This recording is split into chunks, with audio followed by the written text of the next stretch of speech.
My name is Joanna Miller. I am 68 years old, a widow, and for most of my life, I ran a modest family hotel by the Florida coast. People say I was the quiet one, the steady hand, the woman who smiled in the background while my husband, Richard, greeted guests in the lobby. But when he passed away 2 years ago, that smile faded. What remained was silence, the kind of silence that carries both weight and memory. I did not think that silence would one day save me. The evening is still sharp in my mind. My son-in-law, Mark, walked into my hotel lobby with two men in suits. One was his lawyer, the other I did not know. Mark carried a folder so thick it looked like it could choke the light out of the room. He set it on the reception desk with a thud that echoed off the marble floor. His voice was calm, almost rehearsed. He told me that this hotel, valued at $12 million, should no longer be mine. He said Richard had been sick, confused, and that the documents I held were nothing but a trick of an old woman clinging to power. I remember standing there with my hands folded, the old brass key to the first room of this hotel resting in my palm. It was the same key Richard had given me when we first opened our doors 30 years ago. I did not raise my voice. I did not cry. I did what I had always done best. I stayed quiet. Mark pushed the contracts across the counter, the lawyer nodding as if this was already decided. "Sign it, Joanna," Mark said. "Make this easy. You are too old to manage this place. Emily and I will take care of it. You can rest." Emily, my only daughter, stood behind him with her arms crossed. She would not meet my eyes. That hurt more than the words. I wanted to ask her if she remembered helping me change the bed sheets when she was a little girl, or how she used to sit by the window and count the boats at sea. But I swallowed that question. Some silences are more powerful than words. I slid the folder back toward Mark without opening it.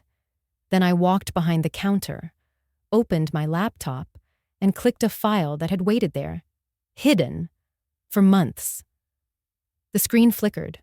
The room went still. Richard's face appeared, tired, but unmistakably clear.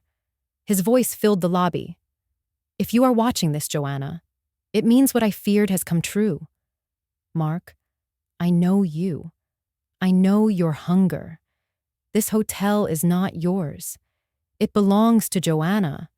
She is the one who built it with me. She is the one who will protect it."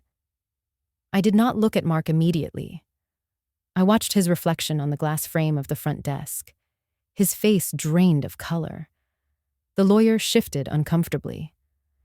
Emily finally lifted her head, her lips parting in shock. Richard's voice carried on, steady and absolute. "No paper you bring can erase this truth. Joanna holds the deed. She holds my trust, and she will hold this place long after I am gone." The silence that followed was louder than any storm. Mark's hands trembled on the folder. He opened his mouth to argue, but no words came. I closed the laptop softly, the sound like a gavel striking. I turned to him, my voice calm. "You heard him. Your father-in-law. Did you really think I would be afraid?" That night, I realized something I had never admitted before. My silence was not weakness. It was strength. It was the shield Richard left me, and the sword I had learned to carry without ever raising my hand. After that night, when Mark's face turned pale under the glow of Richard's video, I could not sleep. I sat alone in the empty lobby, the lights dim, listening to the soft hum of the ocean beyond the glass doors. My hand kept moving over the brass key that never left my pocket. That key carried me back in time, to the day Richard first placed it in my palm and told me this building would be more than a hotel. It would be our life's work, our shelter, and our legacy. I was 29 then, full of hope, my hands raw from raising children and folding laundry in our small home. Richard had always dreamed of owning a hotel by the coast. He said it was not about business. It was about creating a place where strangers could feel less alone. When he first showed me the rundown building that would one day become the Miller Seaside Hotel, I laughed through tears. The walls were peeling, the roof leaking, and the hallways smelled of mildew. But Richard saw what I could not yet see. He saw light where others saw dust. We worked for years, day and night, turning that wreck into a home for travelers. I scrubbed floors until my knees ached, sewed curtains from old fabric, and planted roses by the entrance. Richard hammered boards, painted walls, and charmed every contractor into working for less. We had almost nothing in the bank, but we poured everything into those bricks and beams. There were nights I thought we would fail. Still, Richard would hand me a cup of tea and whisper, "One day, Joe, this place will stand on its own. Trust me." Our children grew up in those halls. Emily learned to walk across the lobby tiles. She loved climbing up the grand staircase and sliding down on her stomach while Richard pretended to be shocked. Our son Daniel, who later moved away, spent his teenage years carrying luggage and joking with the guests. The hotel was never just a business. It was family stitched into wood and stone. Every anniversary we danced together in the ballroom, even when no music played, our laughter echoing across the chandeliers. When the hotel finally flourished, I felt proud in a way words could never capture. Guests came back year after year, calling us family. Some couples returned with their children, remembering their own honeymoons by the shore. Richard always stood in the lobby greeting them with his wide grin, but people often overlooked me. They thought of me as the quiet shadow who prepared breakfast, who managed the books, who smiled politely. I did not mind. Silence gave me room to see details others missed. I noticed when a guest's shoulders sagged under hidden grief. I learned when to leave tea outside a door, or when to ask nothing at all. Richard used to joke that the hotel would outlast us, that long after our voices faded, the sea breeze would still whistle through the open balconies. He was right, though neither of us expected he would leave so soon. His illness crept in like a thief, stealing his strength little by little. Even when he grew thin and pale, he still insisted on standing in the lobby, greeting guests with his fading smile. I remember the last night he stood there.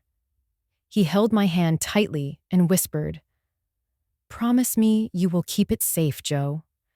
Do not let anyone take this from you, not even family." After his funeral, the silence was unbearable. The hotel felt both too large and too empty.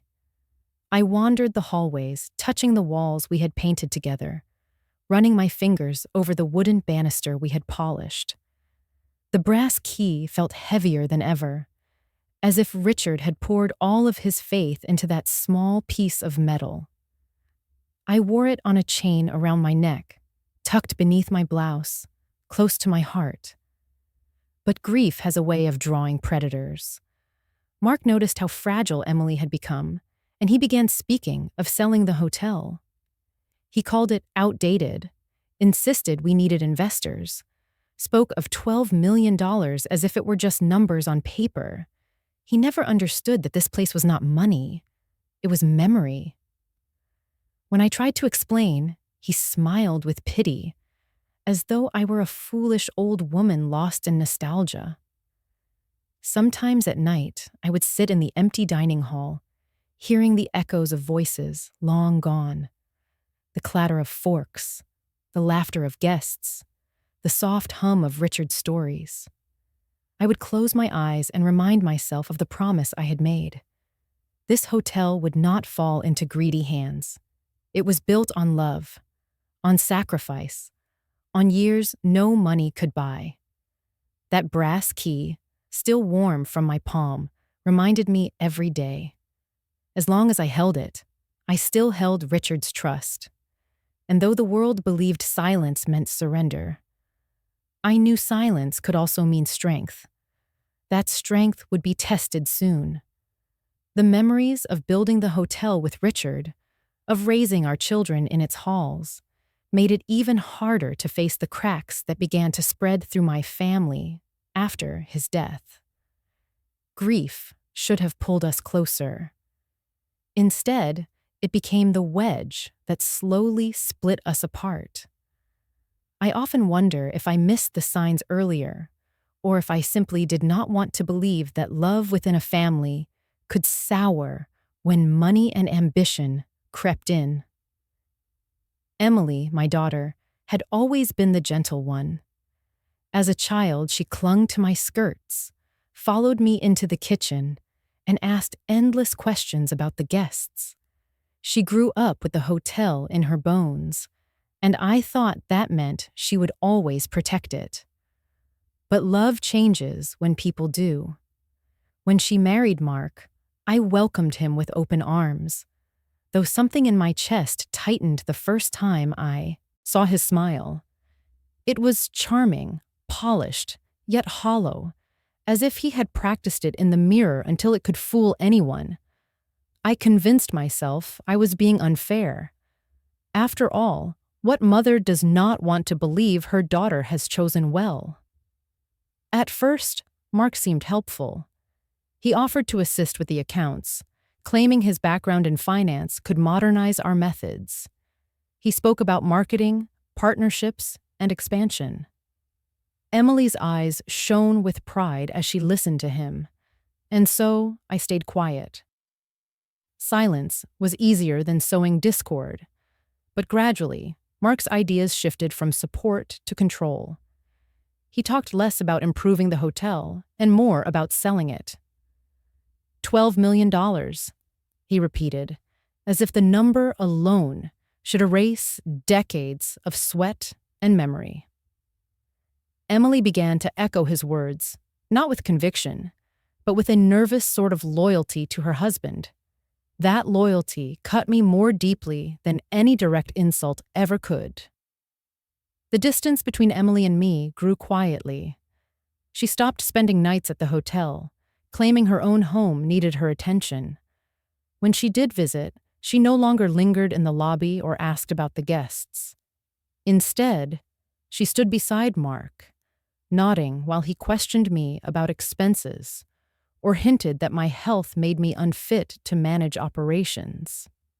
I wanted to remind her of the nights she fell asleep on the couch while I folded linens, or the mornings she rushed down the stairs to help Richard greet early arrivals. But those memories seemed to live only in me. To her, the hotel had become a burden. To Mark, it was a prize. Daniel, my son, had already moved away years earlier. He lived in another state with his wife and children, far removed from our daily struggles. He called occasionally, his voice warm but hurried, promising to visit. Yet distance weakens bonds, no matter how much we pretend otherwise. He was not here to see the shadows under Emily's eyes, or the coldness that began to creep into Mark's tone. Without Daniel nearby, the balance of our family shifted.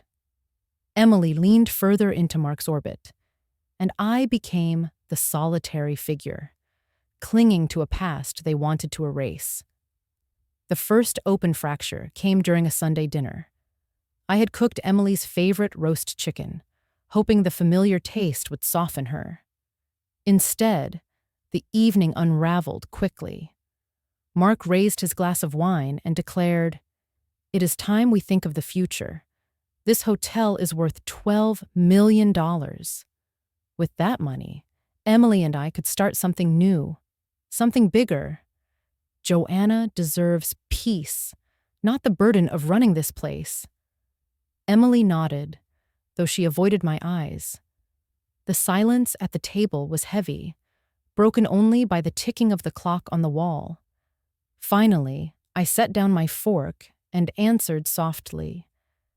Your father left this hotel in my care. It is not a burden.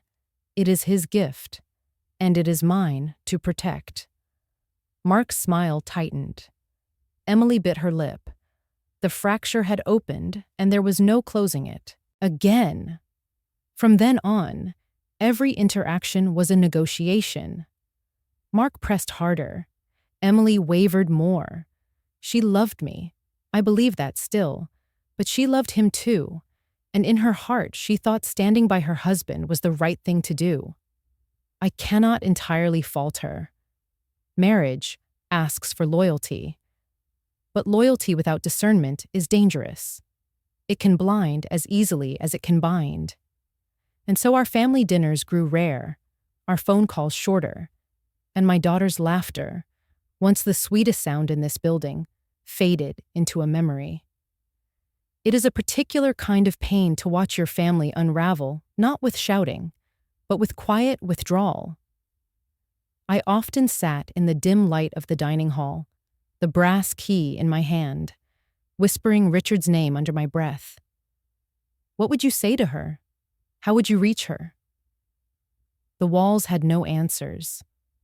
All I knew was that the daughter who once loved this place as fiercely as I did was slipping away, pulled by the gravity of a man who saw the hotel not as a legacy, but as a trophy. That was the beginning of the rift.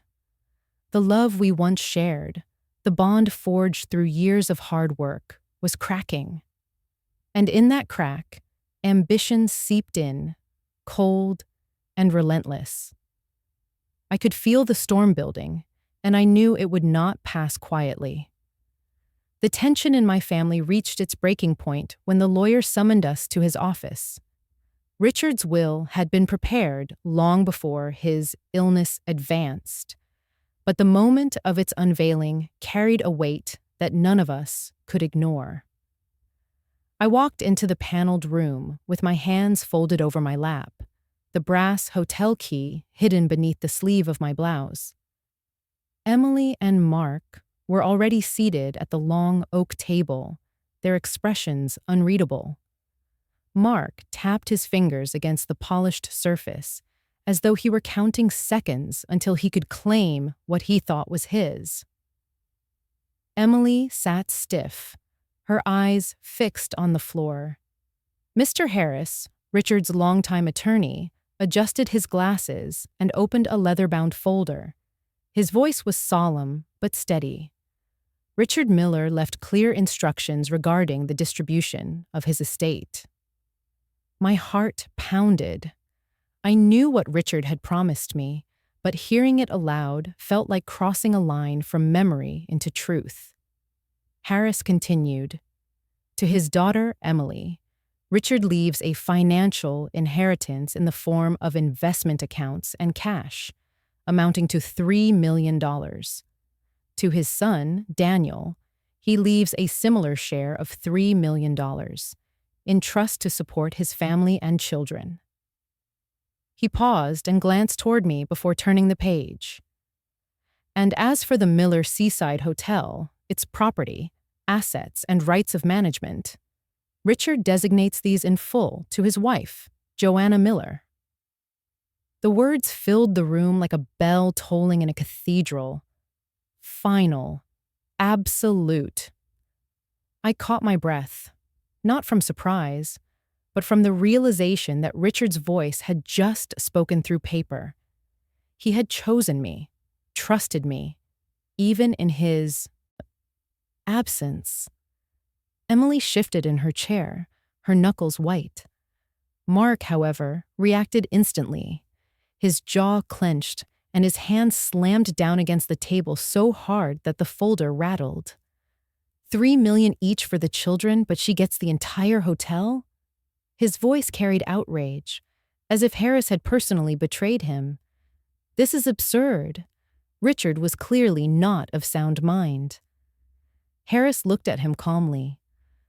I can assure you, Mr. Collins, these documents were signed while Richard was entirely lucid.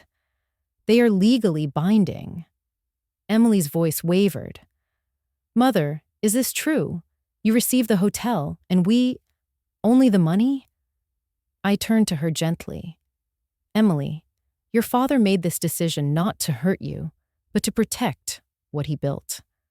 The hotel was his life's work, and he trusted me to keep it alive. You and Daniel are provided for. This is not about fairness in numbers.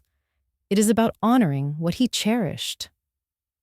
Mark's laugh was bitter, sharp. Fairness? Do not dress this up in sentiment. That hotel is worth $12 million, and you think a few million split between the children is enough?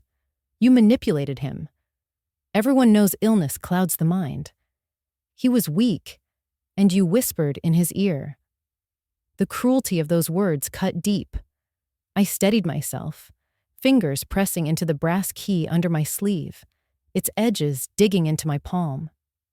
Your father was sound until the end, I said softly, my voice steady. Do not insult his memory. Daniel's absence hung heavy in the room. He had not traveled back for the reading, choosing instead to listen by phone. His voice crackled through the speaker. I believe Dad knew exactly what he was doing. He was sharp, even when the rest of us doubted it. This is what he wanted. Mark turned crimson. You are blind, Daniel. You are all blind. That land, that hotel, holds more than she admits. And we will find out what it is. I held his gaze without flinching. There was no need to answer. Silence was my shield. Harris raised a hand. Gentlemen, this is not up for debate. These are the terms of Richard's will. But Mark leaned closer, his voice low and seething. This isn't over, Joanna. That hotel will not stay in your hands forever. You will regret standing against me. His words hung in the air long after we left the office. Emily walked out without speaking, torn between her husband and her father's memory. I lingered behind, my hand brushing across the polished leather folder, feeling the finality of Richard's handwriting beneath it. Grief had already pressed against me like a weight I could not shake. But now, a different storm had begun. It was no longer only about mourning Richard. It was about protecting his legacy from those who saw it as nothing but numbers. As I stepped outside, the sun felt too bright, the world too loud. I knew then that the battle for the hotel was no longer hidden in whispers. It had begun openly, with lines drawn across the very heart of my family. The day after the will was read, the air inside the hotel felt heavier, as though Richard's voice still lingered between the walls, demanding to be honored. But outside those walls, Mark wasted no time in turning his anger into action. The first pressures arrived not like a storm, sudden and violent, but like water seeping through cracks, slow and persistent, until everything felt damp with dread. It began with whispers in the community. Guests who had been coming for years started asking careful questions at the front desk. Is it true you're too ill to keep the hotel running? I heard investors are interested. Will you sell? At first, I dismissed them as idle gossip, the kind that floats around every small town. But then I learned that the source of these rumors was none other than Mark. He had spoken to acquaintances, hinting that I was frail, that Richard's decisions were clouded by illness, and that the hotel would soon be under more capable management. His words carried weight, not because they were true, but because people often believe the confident voice over the quiet one. One afternoon, a contractor who had worked with us for decades pulled me aside. His face was lined with worry. Joanna, I don't want to upset you, but Mark's been saying you're looking to cash out. He told some people the hotel might already be in negotiations. Is that right? I steadied myself, folding my hands around the brass key in my pocket. No, I said firmly. The hotel is not for sale. Richard built this place to last. The contractor nodded, but I could see doubt in his eyes. Even long-standing trust can falter when poisoned by enough whispers. Emily visited less often, though when she did, her words echoed Mark's. She would glance at the peeling paint by the entrance or the dated furniture in the lounge. "Mom," she said gently, "maybe Mark is right. The hotel needs more than you can give. Selling it would give you rest. Think of how comfortable life could be." I wanted to remind her that comfort was never what Richard dreamed of. He dreamed of building a refuge, not a fortune. But the look on her face, torn between care and persuasion, stopped me. I simply said, "Your father left me this place for a reason. Do not forget that." Silence stretched between us, heavier than argument. The legal pressure came next. A letter arrived in the mail, stamped with the bold seal of a law office. It claimed that Richard's will favored me unfairly, that the hotel had been purchased with family funds, and therefore should be divided among the children.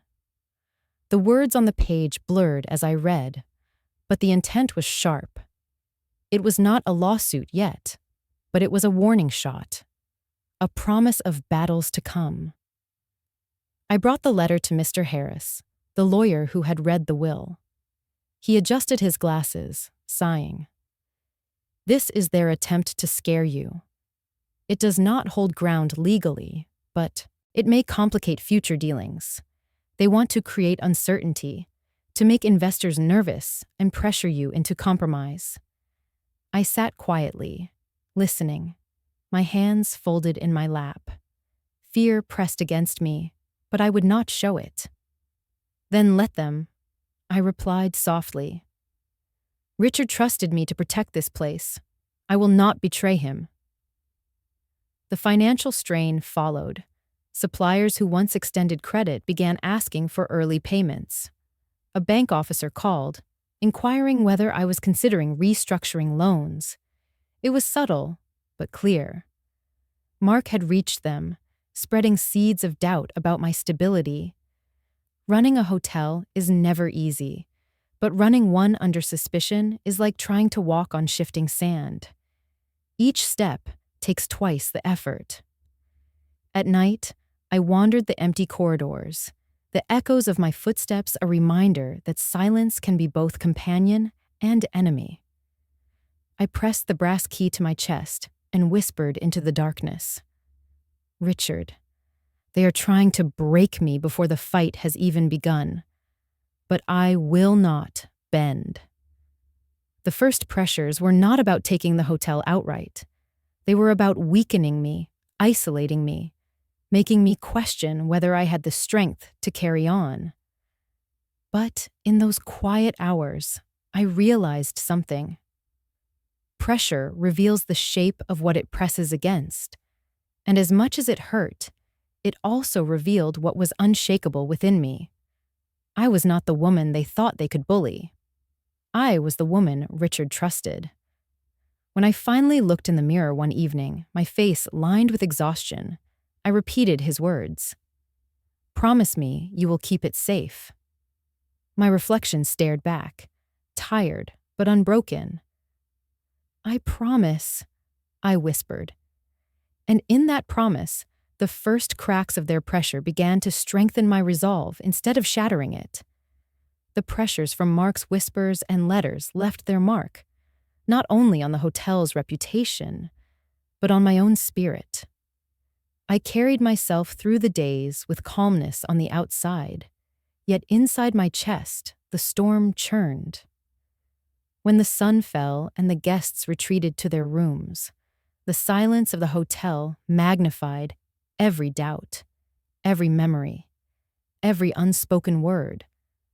That was when I found myself retreating inward, to conversations only I could hear, with Richard, with my younger self, with the life we had once imagined.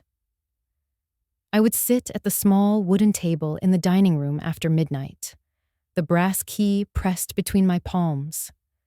The lamp on the table cast a weak glow, shadows stretching across the walls like old scars. I whispered into the stillness, "Am I strong enough, Richard? Did you know what you were asking when you placed this in my hand? Or did you simply believe more in me than I have ever believed in myself?" Memories flooded me, uninvited and relentless. I saw myself as a young bride, moving into our first tiny apartment with furniture borrowed from relatives and a baby on the way. Richard had been the dreamer. I had been the steady one, balancing the books, clipping coupons, making each dollar stretch. I remembered nights when I stayed up late sewing curtains for the hotel, not because anyone would notice, but because I wanted guests to feel cared for. That part of me, the quiet giver, the unnoticed supporter, was still alive, though the years had layered her with wrinkles and weariness. But beneath the weight of memory, I also heard the voice of self-doubt. Mark's accusations echoed. You whispered in his ear. You manipulated him. I closed my eyes and asked myself if perhaps, in some unguarded moment, I had influenced Richard without realizing. Love does that. We speak dreams aloud, and they merge with another's decisions. Was it possible Richard had left me the hotel, partly because he knew I longed for it? Then another voice rose in me, firm and clear. No, Joanna. He chose this because he knew your strength. He knew the children could be swayed, but you would not. I carried that conflict within me like a stone in my pocket, heavy and inescapable. Sometimes I would walk through the halls, touching the walls as if they could anchor me. Each creak of the floorboards reminded me of nights when the children laughed, when Richard whistled while painting, when life felt whole. The building itself seemed to whisper, "You belong here. You are its keeper." One night, as I dusted the shelves in Richard's old office, I stumbled across his fountain pen lying beside a half-filled notebook. The ink had dried, but the words still sang of his spirit. He had written about plans to expand the garden, about hosting local art shows, about creating scholarships for employees' children. None of those dreams had been realized before he passed, yet reading them reminded me that his vision was never small. He always believed this hotel could be more than walls and rooms. It could be a vessel for hope. Holding that notebook, I felt a shift inside me. Grief had trapped me in memories of what I had lost. But Richard's words reminded me of what still could be. Perhaps my duty was not only to protect the hotel from being stolen, but to nurture it into what he had imagined. That thought steadied me, even as doubts circled like vultures. My inner reflections also carried me further back, to childhood. I saw my mother's face, lined, tired, endlessly patient. She had lived her life in the background, raising children and keeping house, rarely acknowledged, rarely thanked. When she died, I remember thinking, her life mattered, even if no one noticed. Now, decades later, I realized I was standing in the same shadow she once had. The difference was, Richard had seen me. He had given me this place not as charity, but as recognition. That realization brought both comfort and sorrow. I whispered again into the silence, this time not to Richard, but to myself. You are not invisible, Joanna. Not anymore. The words trembled at first, but as I repeated them, they grew steadier. Saying them aloud felt like planting seeds in dry soil. Perhaps one day they would bloom into belief. Yet even as I nurtured this fragile sense of worth, the moral conflict pressed hard. Emily's face haunted me, her torn expression, her whispered pleas to consider selling. A mother's heart is not steel. It bends under the weight of a child's pain. I asked myself again and again, if I refuse, am I condemning her to unhappiness? If I resist, am I breaking the very bond Richard and I sacrificed everything to build? There was no easy answer, and perhaps that was the point. Life rarely offers clean choices. It offers love tangled with sacrifice, duty laced with pain. In the end, as I sat alone with the brass key in one hand and Richard's notebook in the other, I realized that my inner turmoil was both a burden and a gift. It reminded me that I was alive, that I could still choose, that silence could carry power if wielded with intention. The nights were long, the doubts relentless, but somewhere in the middle of those whispered conversations with myself, I found a sliver of peace. Not certainty, not victory, but the quiet strength to endure. And sometimes, endurance itself is the first act of defiance. The pressures, the whispers, the endless tug of my daughter's loyalty toward her husband. They all weighed on me until I felt like I was walking through fog every day. Yet life has a strange way of revealing truth when you least expect it. Sometimes it comes not as thunder or lightning, but as a faint light beneath a closed door. That was how my unexpected discovery began.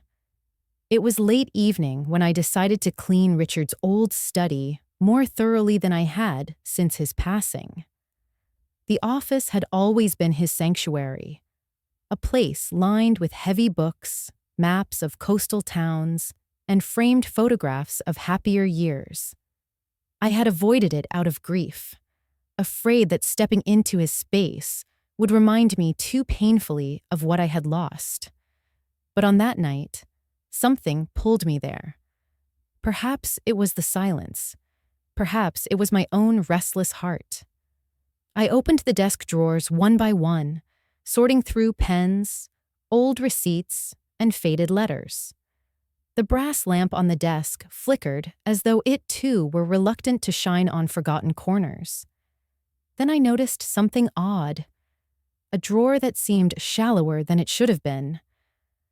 I tapped its base lightly, and the hollow sound answered me back. My breath caught. With trembling hands, I pressed the back of the drawer, and a hidden compartment slid open with a soft click.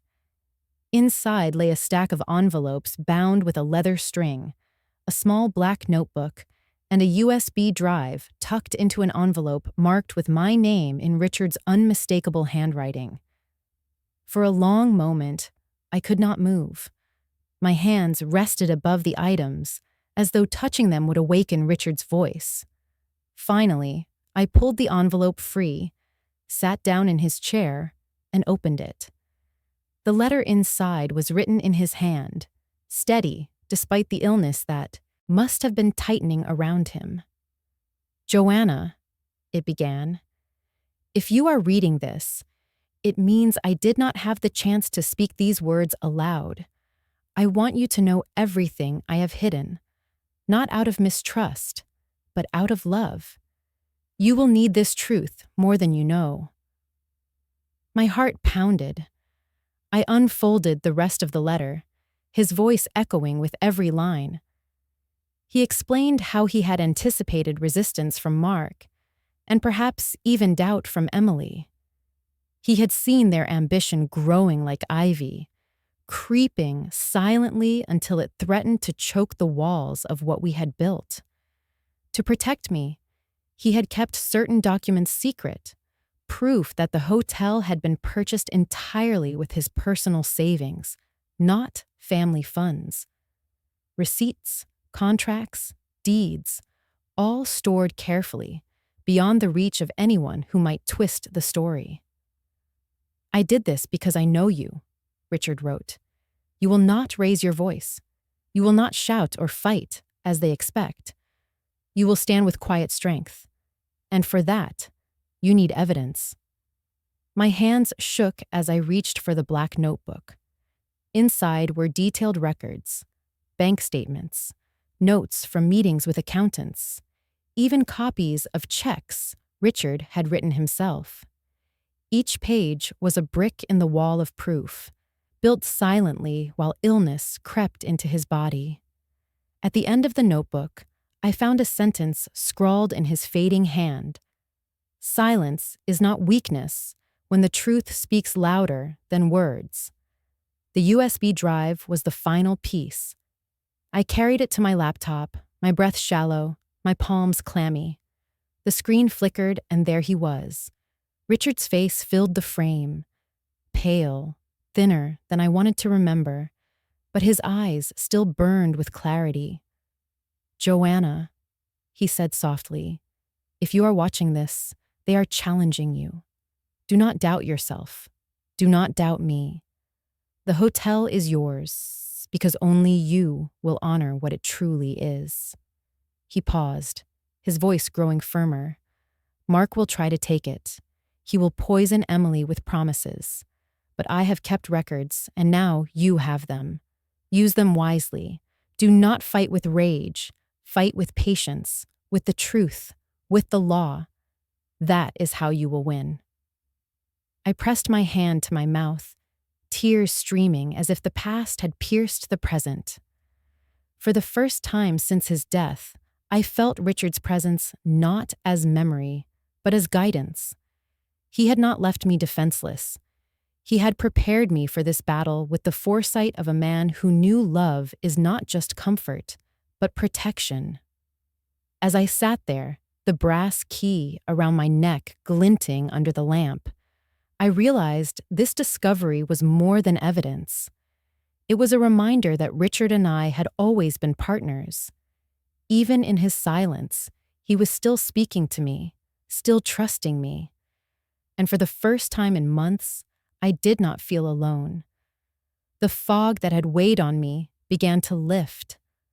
I closed the notebook gently, placed the letter back into its envelope, and whispered, "Thank you, Richard. I will not fail you." The unexpected discovery had changed everything. I no longer carried only grief. I carried proof, guidance, and a renewed strength. And I knew, with chilling certainty, that Mark would not stop until he had forced a confrontation. What he did not know was that I was no longer afraid. The discovery of Richard's hidden records steadied me, but it also sharpened the inevitable. Mark would not stop pressing, and soon his aggression would rise from whispers into open battle. The weeks that followed confirmed this. What began as subtle manipulation quickly transformed into direct confrontation. Mark showed up at the hotel more frequently, often unannounced. He would stride through the lobby with the air of someone who already believed himself the owner. Guests noticed, asking if he was a manager. He didn't correct them. Instead, he smiled, shook hands, and spoke of future changes, as though the transfer of ownership were already in motion. I said nothing in front of the guests. Silence, I had learned, unsettled him more than argument. But when he cornered me in the office one afternoon, his mask slipped. "Joanna," he began, his voice coated with false warmth. "You're tired. This hotel drains you. Emily and I can take it off your hands. You'll have money, freedom, peace. $12 million is more than enough for anyone in your position." I met his gaze calmly. "This hotel isn't for sale. It never was. Richard left it to me for a reason." His smile vanished. Richard was sick. You know that as well as I do. He wasn't thinking clearly. I let the silence stretch until it weighed on the room. Then I answered softly, "Do not mistake illness for weakness." He knew exactly what he was doing. Mark's jaw tightened, but he didn't push further. Instead, he leaned closer, lowering his voice. If you won't sell willingly, the courts will decide, and you'll find they aren't as sentimental as you are. Then he walked out, leaving the smell of cologne and arrogance hanging in the air. That night, a letter arrived from another attorney. This time, an official filing. Mark and Emily were contesting the will, claiming undue influence. My chest tightened as I read the words. But then I remembered Richard's video, his records, his foresight. The pain of betrayal was sharp, but the fear that once paralyzed me no longer held the same power. Still, the escalation was not only legal, it was personal. Emily's visits grew colder, her voice clipped. When I tried to speak of the hotel's history, of the years we had spent building it, she turned away. "Mom," she said once, "it's just a building. You're clinging to it like it's more important than family." Her words pierced deeper than Mark's threats. I wanted to tell her the hotel was not above family. It was the embodiment of it. But all she saw was money, opportunity, security promised by her husband. I bit back the pain, answering quietly, "One day you'll see, Emily. This place holds more than walls. It holds who we are." The conflict spilled into the town as well. Whispers turned into articles in the local paper. Headlines speculated on family disputes over the $12 million seaside property. Guests canceled reservations, worried about instability. Employees asked if their jobs were safe. Each question was a reminder that the battle was no longer private. It was public, and my silence would not shield me forever. One evening, as I was locking up the lobby, I noticed the roses by the entrance trampled, petals scattered across the walkway. My heart sank. Richard had planted those roses himself, insisting they be the first thing guests saw when they arrived. Now they lay bruised, a silent warning. I knew without proof who had ordered it. Mark would not dirty his own hands, but he would not hesitate to send others to do his bidding. The escalation came to its peak when Mark arrived with 2 suited men and spread papers across the dining room table. "We've filed for a Eli's pendens," he announced, his tone triumphant. "It means the property is in dispute. You can't sell, lease, or sign any contracts until this is resolved. To the world, this hotel is frozen." I studied the papers silently. My pulse quickened, but outwardly I remained composed. Finally, I looked him in the eye and said, "Richard prepared for this. You're not the only one with evidence." For the first time, I saw hesitation flicker across his face. He tried to cover it with a sneer. "We'll see what the judge says." He gathered his papers and left, but the silence he left behind felt different this time. For once, he seemed uncertain. Later that night, I sat at Richard's desk, the USB drive plugged into my laptop, his voice filling the room. "Do not fight with rage. Fight with patience, with truth, with the law." His words wrapped around me like a shield. The conflict had escalated, yes, but with each attack, I felt my strength harden. Mark believed he was tightening the noose. What he didn't realize was that every attempt to break me only deepened my resolve. I was no longer the shadow he thought I was. I was Richard's partner still, carrying both memory and proof. And I knew the next confrontation would not be whispered in offices or hinted at through rumors. It would be direct, public, undeniable. The storm was gathering, and I was ready to face it. The papers filed in court and the threats that trailed me like shadows should have made my choice simple. fight with the evidence Richard left or surrender to Mark's pressure. But life is never as simple as paper and signatures. The hardest battles are not waged in courtrooms. They are fought in the heart, where love and loyalty collide. Emily's face haunted me.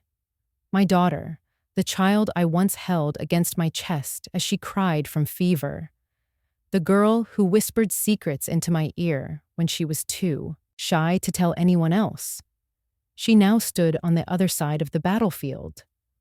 She was not raising her voice like Mark, nor signing the legal threats herself, but she was there, silent, at his side. That silence felt like betrayal, though part of me refused to call it that. Was it betrayal, or was it blindness? Was she protecting him because she loved him, or because she no longer knew how to separate his ambition from her own heart? I asked myself again and again, how does a mother fight a daughter?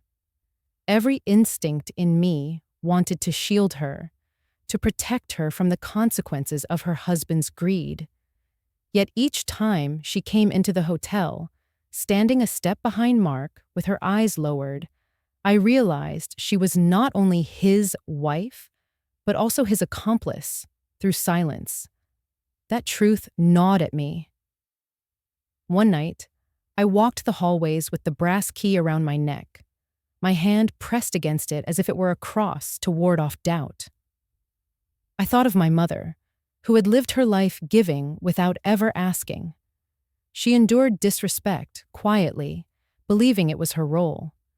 I had sworn I would not repeat that mistake. Yet here I was, faced with the temptation to surrender, not out of fear of Mark, but out of love for Emily. If I gave him the hotel, she would smile again. The tension would vanish. My daughter would return to me. Was that not worth more than bricks, beams, and a garden of roses?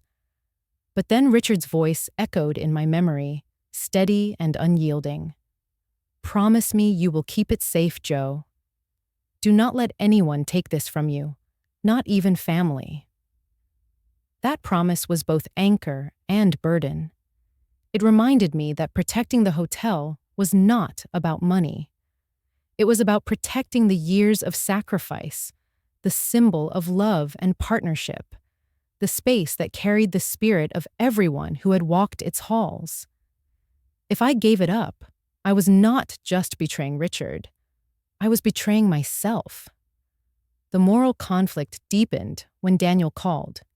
His voice, always calm and reasonable, came through the line as if he were sitting across from me. "Mom," he said, "I don't understand why Emily is siding with Mark, but I also don't understand why the hotel matters so much. Isn't peace worth more than property? You're 70 years old. Wouldn't you rather spend your years without all this strain?" His words stung because they carried truth. I was tired. Each morning felt heavier than the last. The hotel that once gave me purpose now drained me with constant tension. I wanted peace, more than I could admit. But peace bought at the cost of integrity is not peace. It is surrender. And deep down, I knew surrender would not heal me. It would only hollow me out. I sat in silence on that call, listening to Daniel breathe on the other end. Finally, I answered, "Son, peace without truth is only quietness. It is not the kind of peace your father wanted for me." Daniel sighed, and though he said nothing more, I felt his support in the pause. It was not loud, not decisive, but it was enough to steady me for another night. Still, when I looked at Emily, my heart fractured. I saw the little girl who once placed flowers on the reception desk for every guest, believing it would make them feel welcome. Now she stood across from me, holding Mark's arm, watching as he prepared his next strike. I wondered if she hated me, or if she was simply too afraid to stand against him. The moral conflict pressed hardest in those moments, when I considered whether love meant yielding. Society teaches us that mothers must give everything, even to their own harm. But was that love, or was it self-erasure? Could I still be a good mother if I said no? Could I still claim love if I chose the hotel over reconciliation? The truth that formed in me was sharp and bitter.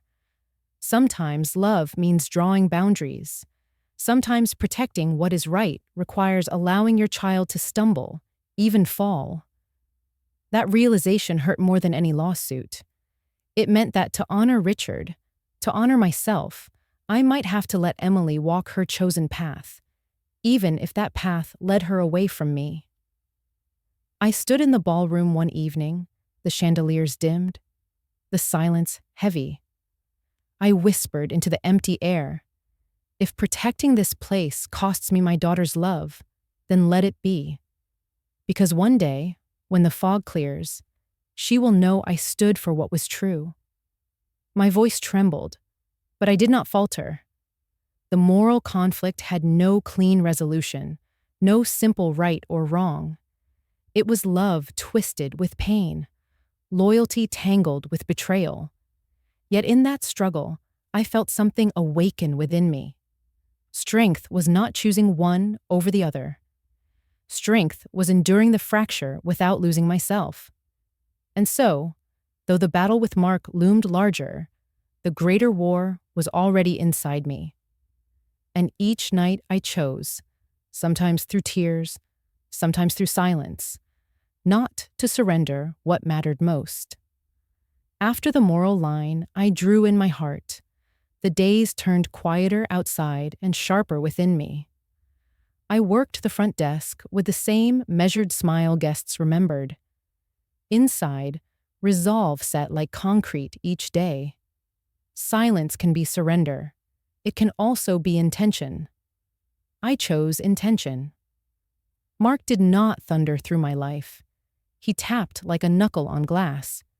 He sent consultants to photograph scuffed baseboards, as if cataloging failure. And he told a vendor I missed payments. When a columnist called, I said, "The hotel is open. Our guests are safe. Our records are clear." Emily arrived alone the next morning, shoulders lifted like a question. She looked younger when she was uncertain. I wanted to pull her into my arms, but I stayed behind the counter. She said a temporary management agreement would calm the court and give Mark authority to stabilize operations. I poured her tea on a saucer Richard bought in Savannah. "Temporary control slides into permanent ownership," I answered. Steam rose between us, mist off the ocean. She whispered, "Do you love the hotel more than me?" I placed the brass key between us. "I love you to keep this safe." In the staff meeting that week, I did something that sent ripples through town. I issued written boundaries. Mark was barred from offices and from approaching employees without my permission. Trespass would be reported. Some called it harsh, others called it overdue. I called it a line. Afterward, Rosa, our housekeeper of 20 years, pressed a folded paper into my hand. Inside lay a silver whistle on a ribbon. She said, "For when words fail." I slipped it into my pocket and felt steadier. Another anchor joined the brass key, firm symbols for a quiet woman who would not yield. At night, I reviewed Richard's files by the desk lamp. I built a timeline, labeled each document, and drafted a letter to the court. It was not a threat. It was a promise of clarity. Dates, signatures, receipts. If they wanted soundness, I would give them music. Between pages, I wrote small prayers in the margins, not for Mark to fall, but for Emily to see. Grief made me tender. Truth made me steady. When fatigue blurred the numbers, I closed my eyes and pictured the lobby doors opening to morning light and guests breathing easier over coffee and kindness. The whispers reached church next. A friend touched my shoulder and said she heard I refused to help my daughter. Refused is an easy word when context is missing. The truth was, I declined a joint loan Mark filed in my name without telling me. I answered, I choose not to underwrite what I cannot trust. She studied my face, nodded. The nod felt like a door closing, a boundary respected. On the steps, a neighbor asked if I planned to sell. I smiled and said I would keep a promise. Some frowned. Others blessed me. The wind carried bells. That afternoon, Mark marched in with his lawyer and a videographer and tried to read a statement in my lobby about protecting family assets. Cameras can make cruelty look like concern. I listened at the desk until he paused to breathe. Not here, I said. The videographer kept recording. I set Rosa's whistle on the counter. I did not use it. The officer on patrol, who often stopped for coffee, asked for their filming permit. They had none. Mark called me evasive. The officer reminded him the lobby was private property. They left with smiles that failed to hide frustration. That evening, I opened Richard's video again at the reception counter and let his words anchor me. He said, "Do not fight with rage. Fight with patience, with truth, with the law." I said the line aloud until my breath matched its cadence. Patience is not passivity. Truth is not a speech. Law is not a threat. They are choices, walked in a straight line. I wiped the counter, straightened guest cards, and felt a steadiness take root that no headline could shake. Outside, the palms rattled like applause. Inside, I felt the quiet weight of courage settling into place. The next day, Emily texted that she needed $5,000 for an emergency Mark would not explain. My hands trembled. A mother's reflex is rescue. I stood in the ballroom doorway and weighed whether help would heal or enable. I transferred money into an account under her name only. The memo read, "For you, not business." Then I wrote, "No questions, no strings, be safe." That night I slept. At dawn, I brewed 2 cups, spoke Richard's name, and cleared one away. When Mark pressed again, I met him and said, "One word, at the right time, is enough." The battle with Mark had escalated in noise and spectacle, but inside me, another transformation was quietly taking root. It came not as a strike or a headline, but in a moment of stillness, when everything seemed to pause, as if time itself was asking me to listen. This was the pivot I did not expect, the slowing down that revealed what fury and fear had hidden. It happened on a rainy afternoon. The hotel was unusually empty, the storm keeping travelers away. The sound of raindrops pattering against the glass blended with the creaks of the old building. I stood in the ballroom, the very room where Richard and I once danced without music.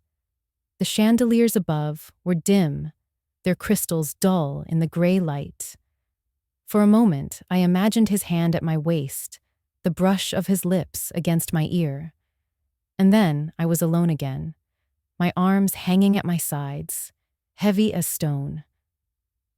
I sat on the wooden floor, back against the wall, the brass key cold against my palm. My breath slowed. For the first time since the will was contested, I let myself feel, not the anger, not the determination, but the grief beneath it all. I whispered, "I miss you, Richard." My voice cracked in the empty room. "You left me with this fight, and I'm so tired. I want peace. I want Emily back. I want you." The tears came, not sharp, not dramatic, but slow and steady, like the rain outside. I had held them back for so long, afraid that if I gave in, I would drown. But instead, the release felt like unclenching a fist that had been tight for months. The grief was real, but so was the clarity that followed. I thought of Emily then, not as a woman standing beside her husband, but as the child who once placed seashells on the reception desk for each guest. She used to run down the hall with laughter that echoed brighter than any chandelier. I remembered the night she told me she wanted to marry Mark, her eyes shining with hope. She had believed she was choosing love, not chains. I whispered to the silence, "She's lost, but she's still my daughter." And in that moment, I realized the true nature of my fight. It was not only against Mark's greed or the court's scrutiny. It was also against the slow erosion of love inside my family. If I fought only to keep the hotel, I would lose sight of why Richard left it to me. It wasn't just a fortress. It was a bridge. It was supposed to connect us, to give Emily and Daniel something more lasting than money. The rain softened, and with it, my breathing. I noticed small details, the faded rose wallpaper curling slightly at the edges, the faint scent of lavender from Rosa's cleaning, the echo of my heartbeat against the silence. Life was still here, in these walls, in me. And though Mark had tried to drown it with noise, this moment reminded me, silence is not emptiness. Silence can be healing. I stood slowly, brushing the dust from my skirt, and walked toward the reception desk. I placed the brass key on the counter and stared at it. That key had been my anchor, my shield, my symbol of promise. But in that pause, I saw it differently. It was not just about guarding, it was also about unlocking. Unlocking truth. Unlocking the part of me that had been buried under duty. Unlocking the possibility that even in loss, I could choose how this story ended. That night, I wrote a letter to Emily. Not a legal letter, not a plea, but a mother's truth. I told her about the first night I held her in the hospital, how her tiny hand wrapped around my finger. I reminded her of the seashells, the flowers, the laughter she once brought to the hotel. I told her that love does not vanish, even when silence grows between us. And I ended with one line that came straight from Richard's notebook. Silence is not weakness when the truth speaks louder than words. I did not know if she would read it or if Mark would intercept it. But writing it steadied me. It was my way of stepping into the pivot, of slowing down to remember that my strength was not only in resisting, but in remaining tender, even in battle. When I sealed the letter and set it aside, I felt lighter than I had in months. Outside, the storm passed, and a thin streak of sunlight broke through the clouds. It lit the lobby floor, golden and soft. I whispered, "Thank you, Richard. I see it now. The fight is not only about keeping, but about becoming." That was the pivot, not loud, not dramatic, just a slow turning of the soul toward something steadier than defiance, toward grace. The day after the rain cleared, I shifted from grief to preparation. I rose before dawn, brewed strong coffee, set the brass key and Rosa's silver whistle on the counter, and called Mr. Harris. I described Mark's visit, the lease pendants, the filming in my lobby, and the questions at the market. He listened without interrupting. When I finished, he said Richard had planned for this. We would answer with patience, evidence, and law. He would stand beside me. At his office, he slid a folder toward me. Inside were certified copies of the deed, escrow records showing Richard's personal funds, a bill of sale for fixtures, and a letter Richard filed years ago affirming the hotel as his separate property before we later titled it jointly. During his illness, he deeded his share back to me to simplify succession. The dates and signatures lined up cleanly. We outlined a strategy. First, authenticate the video, with a forensic examiner who would verify metadata and prepare an affidavit that the recording is original and unaltered. Second, hire a forensic accountant to trace deposits from Richard's savings to the purchase and through renovation invoices. No commingled family funds, no gaps. Third, gather witness statements. Rosa on operations, the contractor on my public refusal to sell, a bank officer on the joint loan application Mark filed without my consent, which I declined. He handed me a draft letter to Mark and his counsel, a formal trespass notice for employee areas, stating that any interference would be documented and reported. I nodded. My hands wanted to shake. They did not. Back at the hotel, I turned the small back office into a war room, not for noise, but for order. I pinned a calendar to the corkboard.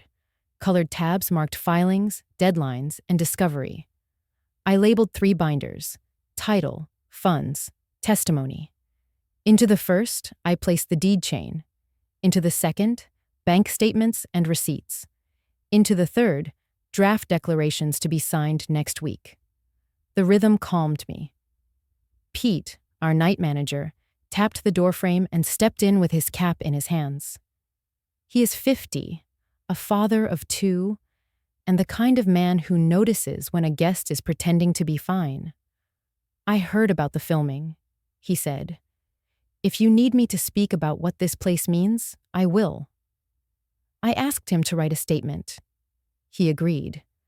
I drafted my own declaration carefully.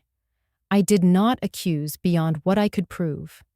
I described the loan application I refused, the vendors who called after rumors, and the day Mark announced changes to guests as if ownership had shifted. I attached copies of receipts and letters. I ended with a line that belongs to me as much as to Richard. Silence, when chosen, is a moral stance. Today I speak because the record requires it. In the afternoon, I practiced for a hearing no one had scheduled yet. Preparation is a kind of prayer. I stood at the reception desk and read my statement aloud, crisp and spare, using semicolons to hold breath where nerves might fail. I rehearsed the moment I would play Richard's video. I decided not to look at Mark when the screen lit. I would watch Emily instead, because the truth belongs to her as much as to me. That evening, Harris called again. Frame your story for the judge, he said, not as sentiment, but as governance. Show policies, succession, and community commitments. After the call, I wrote a 1-page statement of stewardship. It outlined maintenance schedules, an employee education fund Richard proposed, and a plan to add accessible ramps by the south wing. It felt right, not defensive, but forward. I ironed a navy dress for the hearing. I placed the brass key on a thin chain at my collarbone. The whistle slipped into my pocket. I packed the binders into a canvas bag and slid the USB drive into a padded case. I locked the office and walked the halls, touching family photos and the banister, Richard, sanded smooth. Before bed, I wrote another letter, one I did not send. Emily, I will stand in court without raising my voice. I will show the truth as your father preserved it. I will keep a place at the table for you. I folded the letter and tucked it into the third binder under a blank tab named After. Preparation did not erase fear. It gave it a task. When I turned off the lobby lights, the glass reflected a woman I recognized again. Not a shadow, not a relic, but a keeper. Tomorrow would bring what it wished. I would greet it at the desk. I would answer only what needed answering. I would let the rest pass like tide under pilings. And when the moment came, one word at the right time would be enough. The night before the court scheduled its first hearing, I sat alone in Richard's office with the USB drive still warm from the last playback. His voice lingered in the silence, and I knew it would not be the last time it saved me. That thought carried me toward an idea I had resisted for months, sharing his words not only with a judge, but with the world. For weeks, Mark had used cameras to spread his narrative, staging scenes, painting me as frail and incapable. He twisted silence into weakness, and too many people believed him. But Richard had left me more than documents. He had left me his face, his voice, his clarity. And sometimes the truth must be shown in the light, not hidden in drawers. I pulled out my phone and recorded myself speaking softly but firmly. My words were simple. This hotel was built on love, not greed. Richard left it to me, and his voice proves it. I am not fighting for money. I am fighting for truth, and for the dignity of everyone who has ever poured their life into work that others dismissed. I didn't shout. I didn't point fingers. I let silence carry the weight between sentences, the way Richard always taught me to pause so people could hear what mattered most. Then, with trembling hands, I added a clip of Richard's video, his pale face, his steady voice saying, "This hotel is not theirs. It belongs to Joanna. She will protect it." I ended the recording with the camera on the brass key gleaming against the counter and whispered, "This is my promise." I didn't call it a statement. I didn't call it a defense. I simply labeled the file "The Next Video." I sent it privately to Harris first. He called within the hour, his voice taut. "Joanna, this could change everything. Public sentiment matters. If this spreads, Mark can't control the narrative anymore. But once you release it, there's no going back. Are you ready for that?" I thought of Emily then, and the risk of widening the fracture between us. If she saw Richard's words again, unfiltered, would it soften her or harden her further under Mark's influence? The doubt twisted in me, but I answered, "Yes, I am ready." Harris arranged for the video to be authenticated and submitted to the court as evidence. But I knew its true power would not be in filings or transcripts. It would be in living rooms, in the phones of neighbors, in the eyes of townsfolk who had begun to doubt me. Truth is not only for judges, it is for communities. The next morning, Harris stood beside me as we uploaded the video to a secure channel. Within hours, it spread. Guests who had stayed with us for years reposted it, leaving comments about Richard's kindness and my quiet strength. Former employees shared stories of the times I worked beside them late into the night, not as a boss, but as family. Even strangers, people I had never met, wrote words that filled me with a warmth I hadn't felt in months. She's not weak. She's strong in the way that lasts. Mark's reaction was swift. He stormed into the hotel with his lawyer, his face flushed with fury. "How dare you exploit Richard's image?" he shouted. Guests in the lobby turned to look. I remained seated at the desk, calm as still water. "It is not exploitation," I said quietly. "It is truth. If that frightens you, then perhaps you should ask yourself why." For the first time, his voice faltered. Anger alone could not silence a man whose lies had been pierced by Richard's voice. He left without another word, but his silence spoke louder than threats. That night, the hotel felt alive again. Guests lingered longer in the dining room. Employees smiled with renewed confidence, and Rosa left fresh roses at the entrance, as if to mark the beginning of a new season. The brass key at my collar felt lighter, not because the burden was gone, but because I was no longer carrying it alone. The community had begun to carry it with me. Still, when I lay in bed, staring at the ceiling, I thought of Emily, I didn't know whether she had watched the video or whether she turned away. But deep down, I believed she could not ignore her father's voice forever. Love, even twisted by ambition, remembers its roots. And Richard's words were not just evidence. They were roots, deep, unshakable, waiting for her to return. The next video had not ended the fight.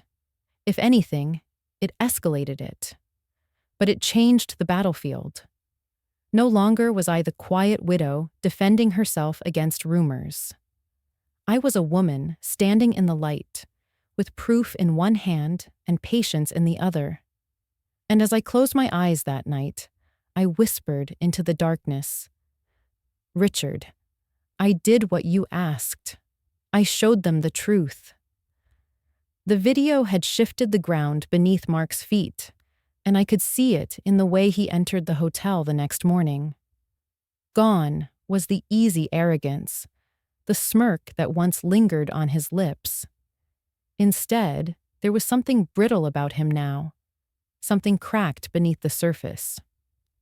He came with Emily at his side, her face drawn tight, her hand gripping her purse strap as though it were a lifeline. Guests filled the lobby, more than usual for a weekday, many of them curious locals who wanted to see the widow who had silenced a bully with nothing more than a recording and a steady voice. Conversations hushed as Mark pushed the doors open, his lawyer trailing just a few steps behind. Rosa, standing near the reception desk, instinctively stepped closer to me, but I lifted a hand gently, telling her without words that I was fine. "Joanna," Mark began, his voice raised enough for everyone to hear. "You think you can humiliate me? You think one video erases years of family obligation?" His words bounced off the high ceiling of the lobby. I stood slowly from the desk, letting the quiet stretch before I answered. Silence is not absence. It is power. I let him feel it. Then I said calmly, "It wasn't humiliation, Mark. It was truth. There is a difference." Murmurs rippled among the guests. Mark's jaw clenched. He gestured to Emily, pulling her forward. "Even your daughter knows this hotel should belong to the family, not just you. Tell them, Emily." Emily's eyes flicked to mine, and for the first time in months, I saw hesitation. Her lips parted, but no words came. She looked at me as if searching for something. Maybe strength, maybe forgiveness. My heart ached, but I did not look away. "You're putting her in the middle," I said, my voice steady. "That is not love, Mark. That is strategy." The words struck him harder than I expected. He stepped closer, lowering his voice now, though still loud enough for the onlookers. "I will not let you destroy what should have been ours. The court will see that." I leaned slightly forward, not threatening, but firm. "The court will see Richard's will. They will see his records, his voice, his intent. And they will see a man trying to take by force what was never his." His lawyer tugged gently at his sleeve, whispering something, but Mark shook him off. His anger rose, but underneath it, I saw fear, the kind of fear men feel when their illusions begin to crumble. Then Emily spoke, her voice trembling. "Mark, stop." Just 2 words, but they broke the tension like glass shattering. Every eye in the lobby turned to her. She took a breath, steadier now. "This isn't helping. Dad wouldn't have wanted this." My throat tightened at the sound of her siding, however faintly, with Richard's memory. Mark whirled toward her, disbelief written across his face. "You're taking her side now?" "I'm taking my father's side," she said softly. "And deep down, you know he didn't leave this hotel to us." The silence that followed was heavy, charged. Guests shifted uneasily, as if witnessing something too intimate to watch. But I stood tall, my hand resting lightly on the brass key at my collarbone, letting Emily's words hang in the air. Mark's face darkened, and for a moment, I thought he might lash out further. Instead, he spat words like venom. "You'll regret this, both of you. The fight isn't over." He turned sharply, his lawyer trailing after him, and stormed out the door, the heavy glass swinging shut behind him. When the sound of his footsteps faded, the lobby exhaled. Rosa touched my arm, her eyes wide. Pete stepped forward from the doorway, shaking his head as if he'd just witnessed a scene from a courtroom drama. Guests whispered, some nodding at me in quiet solidarity. I looked at Emily. She still stood frozen, her hand trembling slightly on her purse strap. I wanted to embrace her, to tell her everything would be all right, but I knew too much had broken between us for words to mend in a single moment. Instead, I said softly, "Thank you." Her eyes filled with tears, but she did not speak. She turned and left through the side door, not following Mark, but not staying with me either. My heart both swelled with hope and fractured with grief. That night, I walked the halls of the hotel again. The confrontation had drained me, yet it also gave me strength. For the first time, the battle was not only mine. Emily had spoken, even briefly, even uncertainly, and her voice carried Richard's echo. In the quiet of the ballroom, I whispered to the empty chandeliers, "Richard, she remembers. She still remembers." And for the first time in months, I allowed myself to believe that healing, however slow, was still possible. The confrontation in the lobby rippled outward like a stone dropped in still water. By evening, the phone would not stop ringing. Some callers were past guests with kind words. Others wanted gossip. A few asked if the hotel was changing hands. I answered each one with the same line. The hotel remains open. The deed remains mine. Reservations are safe. Saying it steadied me. Hearing it steadied them. By morning, the local paper ran a headline that felt almost kind. "Widow defends seaside hotel. Community weighs in." The story noted Richard's video and quoted townspeople who remembered how he comped rooms after hurricanes. Mark's camp called my release manipulative. The reporter printed that beside a photo of me pouring coffee. The juxtaposition spoke louder than a rebuttal. Legal consequences arrived next. Harris filed our response and affidavits authenticating the recording. The court set a status conference and warned both sides against theatrics on the premises. Mark's attorney asked for expedited discovery. Harris agreed. We boxed documents, labeled drives, and sent copies by courier. Watching the car pull away, I felt calm. Evidence is a kind of prayer. Inside the hotel, consequences looked like steadiness. Pete updated policies and walked staff through de-escalation steps. Rosa set rotations so no one closed alone. At dinner, the new hostess, Lila, placed small vases of roses on every table. Tips rose. So did bookings. People spend money where courage is practiced quietly. There were losses. A supplier who entertained Mark's rumors paused our credit. I wrote a check and thanked him for past flexibility. The bank that had questioned my capacity called again. The officer apologized and offered to review terms after the court date. I said I valued relationships that hold in crosswinds.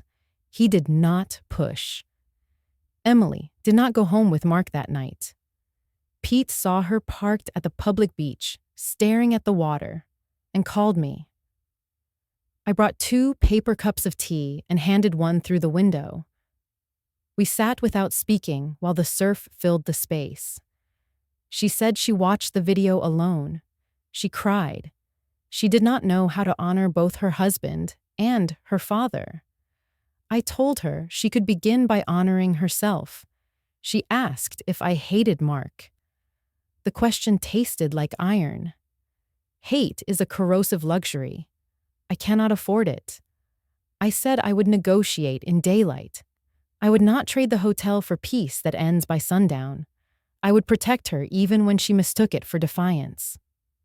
She pressed the cup to her cheek as if warmth could replace certainty. The town brought its own verdicts. A church group left envelopes with notes at the counter.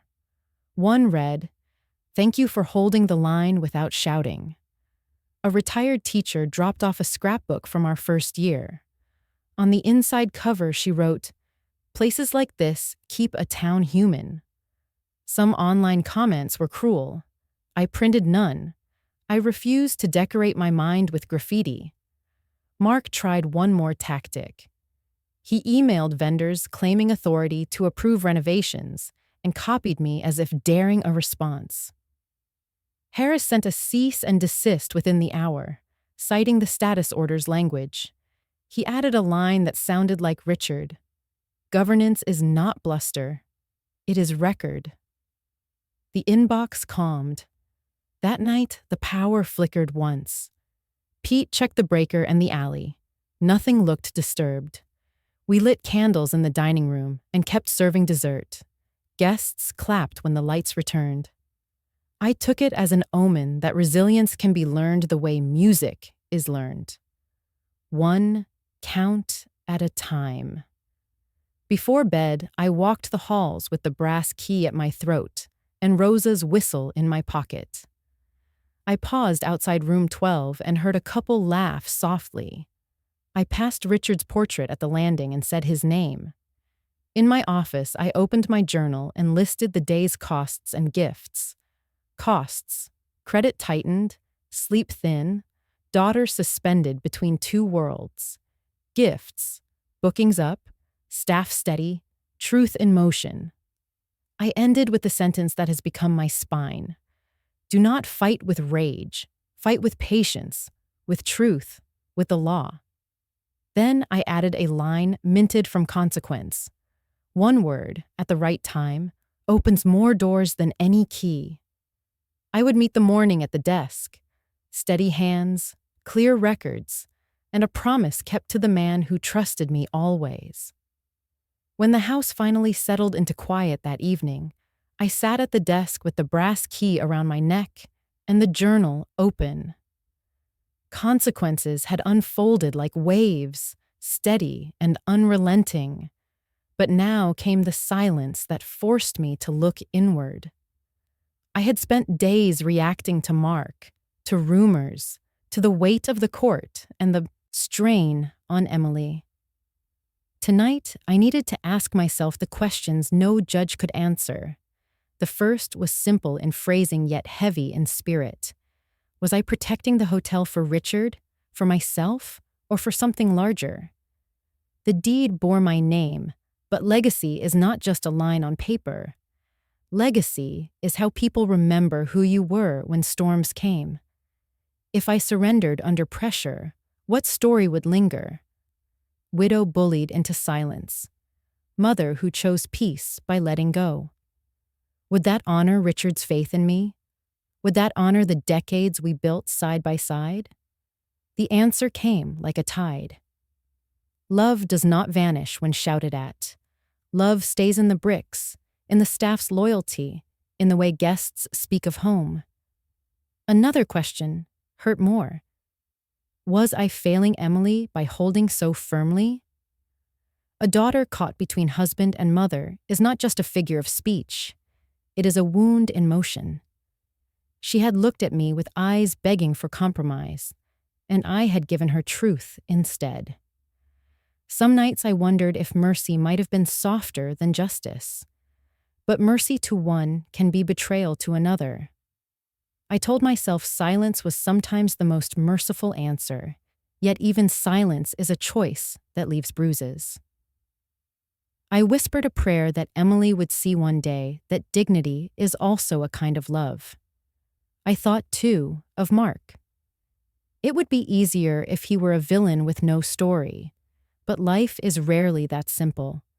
He grew up watching wealth slip through his family's hands, always outside the circle, always chasing respect he believed money could buy.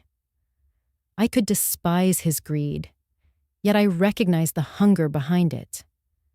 That recognition did not excuse his actions, but it forced me to admit he was human, flawed and frightened, just like the rest of us. The moral test was not whether I could crush him. It was whether I could stand without becoming what I fought against. Richard's voice from the recordings echoed in me. Protect the hotel. Protect yourself. He never said destroy them. He never said let bitterness define your days. He left me a fortress, but not to wage war. He left it so I could keep a corner of the world safe, alive, useful. I touched the desk, worn smooth by years, and felt his intention under my hand. Justice could be pursued without hatred. Law could be wielded without venom. The hardest part was holding the line when anger begged for louder answers. I leaned back and closed my eyes, letting memories drift. Richard teaching me to balance the books by hand, telling me precision is respect. Rosa singing in the kitchen after long shifts, teaching us all that work done with heart does not drain, it sustains. Pete fixing a pipe at midnight without complaint, muttering that family is whoever shows up when others don't. These were the truths worth defending. Not marble floors, not gold contracts, but the unseen bonds that made a place breathe. The reflection stretched late into the night. I wrote a sentence in my journal. Justice without compassion is hollow. Compassion without justice is fragile. I needed both, steady as twin oars. That would be my path. Not vengeance, not surrender. A quiet course in between, firm but human. When I finally closed the book, I felt a weight lift. Tomorrow would bring more hearings, more threats, more whispers in town. But tonight, I reclaimed the stillness that no one could auction off. I whispered into the dark, almost like speaking to a friend, almost like speaking to Richard. I am not done. I am not broken. I will walk this line with dignity. If my daughter ever doubts, she will see it one day. If Mark ever wonders, he will face it one day. And if the world asks why I held on, the answer will rest not in wealth, but in love.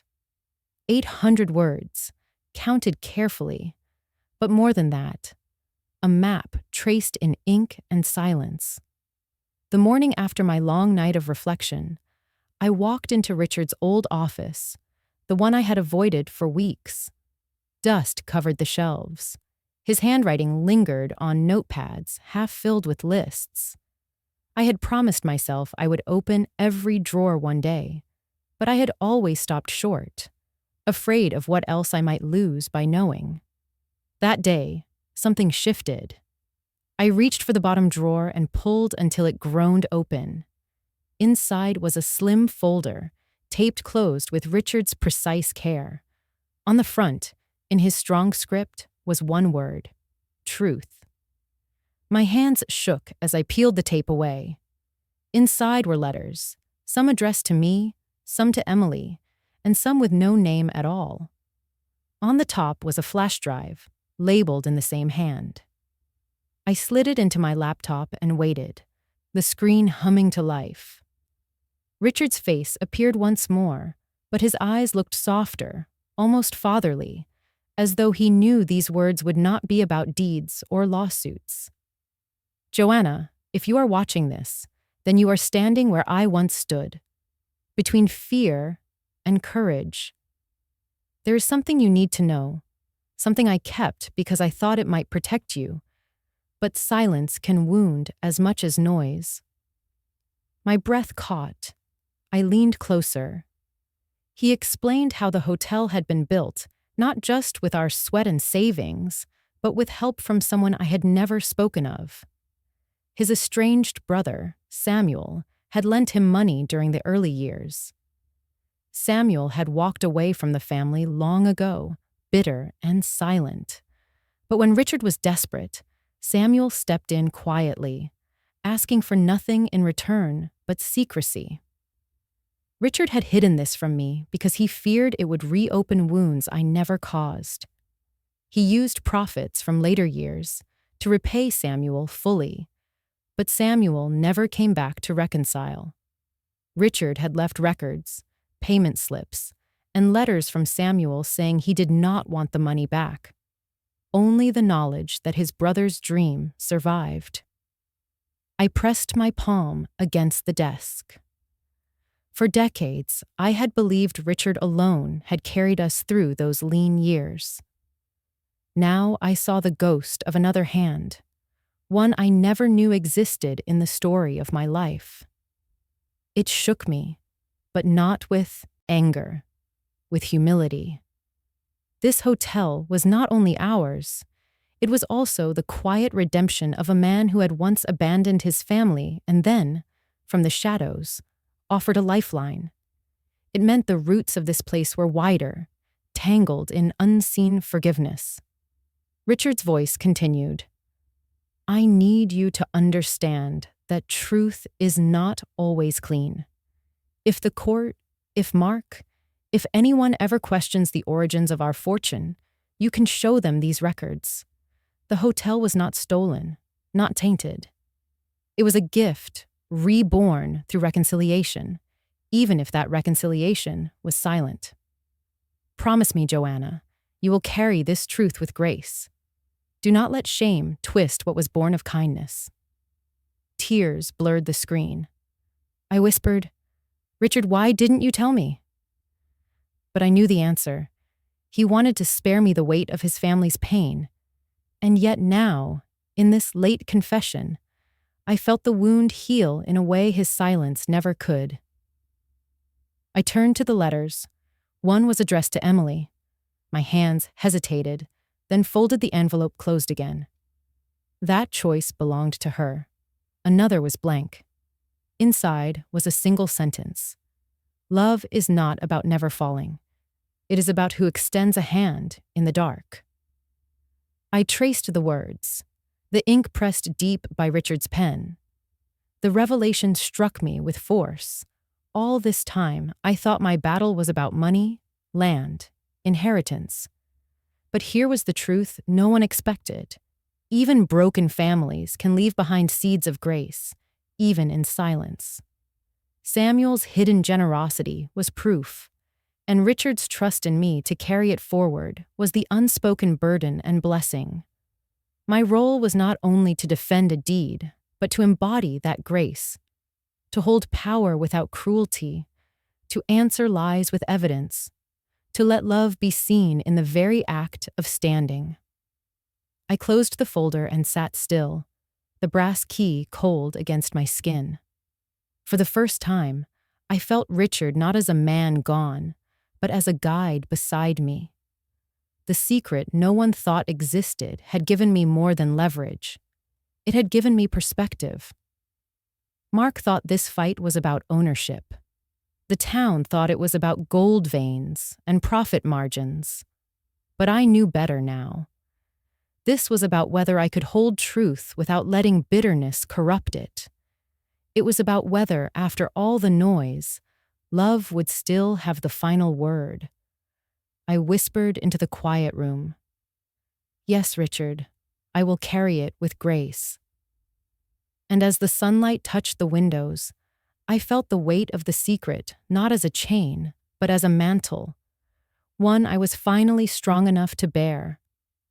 The morning after I discovered Richard's final folder, I walked through the lobby with a new steadiness in my step.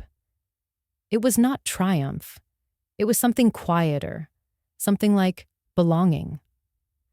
The hotel hummed with the usual rhythm, guests rolling suitcases, Rosa arranging the breakfast trays, Pete checking light bulbs along the hall. But beneath the routine, I felt a shift. The truth I had uncovered gave me courage, Yet it was the community's reaction that would decide whether we stood alone or together. By mid-morning, the town began to speak. Mrs. Caldwell, a retired teacher who had known Richard since childhood, came in with a basket of muffins.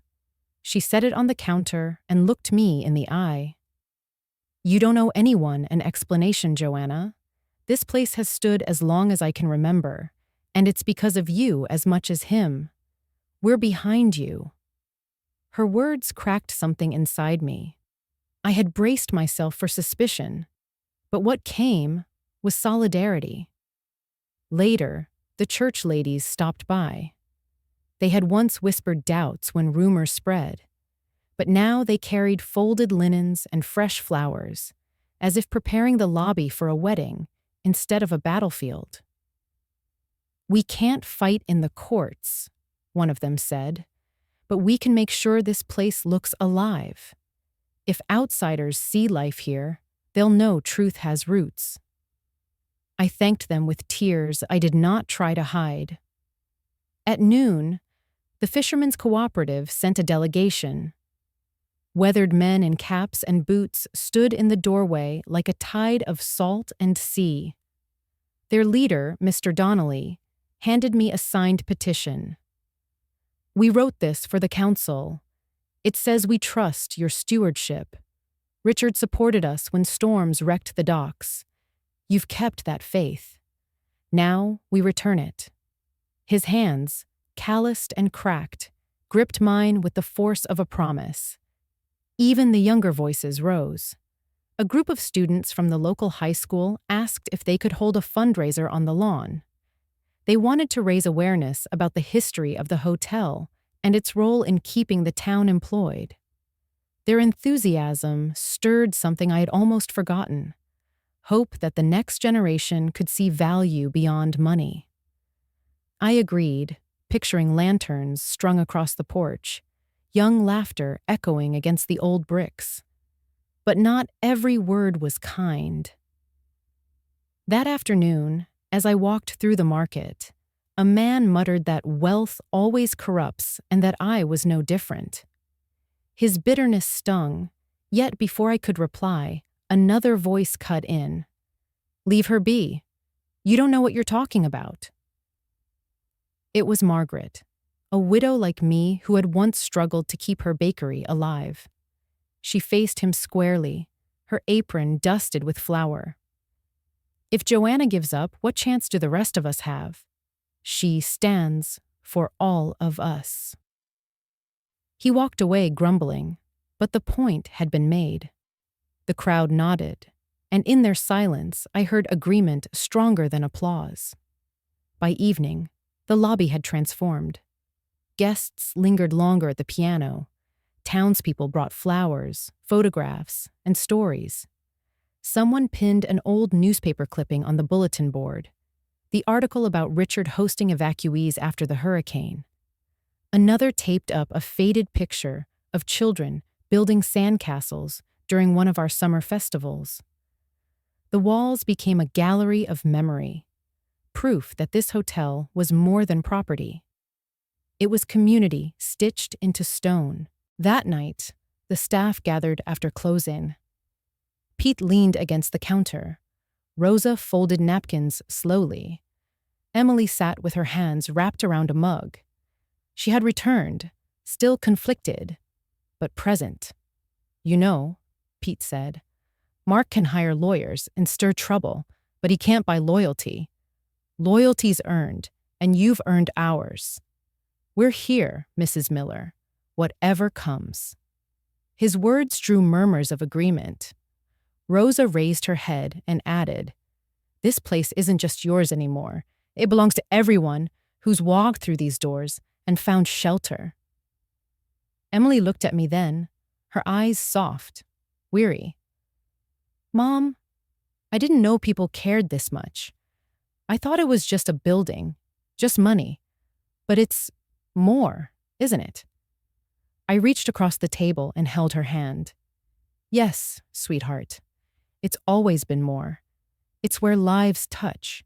It's where dignity is practiced. that's why we can't let it go.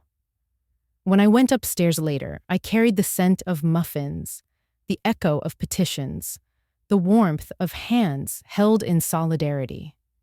Richard's voice still guided me, but now it was joined by a chorus of neighbors and strangers who had chosen to stand beside me.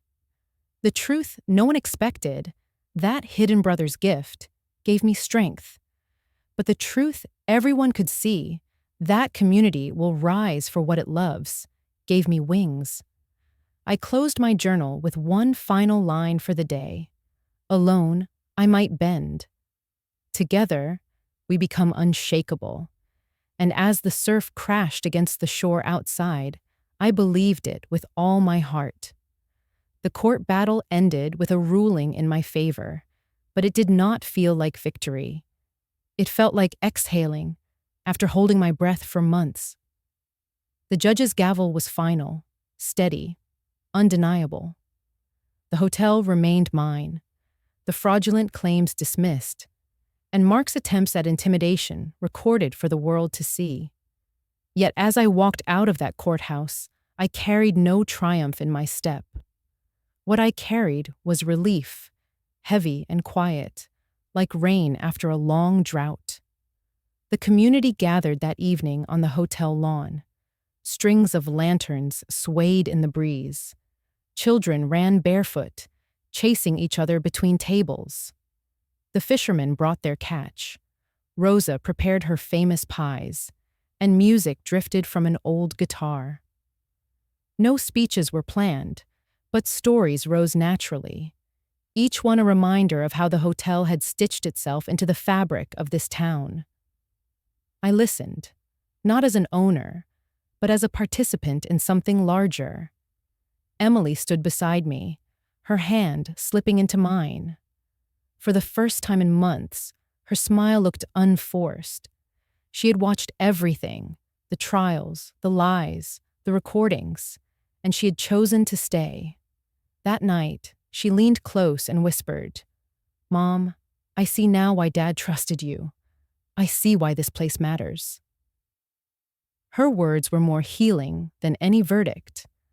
The fracture between us was not erased, but the edges softened, enough for love to seep through again. Mark did not appear that evening. I had half expected him, though the restraining order made it unlikely. In his absence, I thought of him not as an enemy, but as a man still running from shadows. Perhaps one day he would understand that power built on greed collapses under its own weight. Perhaps not. Either way, his story was no longer mine to carry. My responsibility was to live with integrity, not to rewrite his path. The next morning, I walked the hotel alone before dawn. I carried with me the brass key, the one Richard had pressed into my palm years ago, and Rosa's whistle tucked in my pocket. I passed the empty dining room, the polished front desk, the staircase that creaked like an old friend.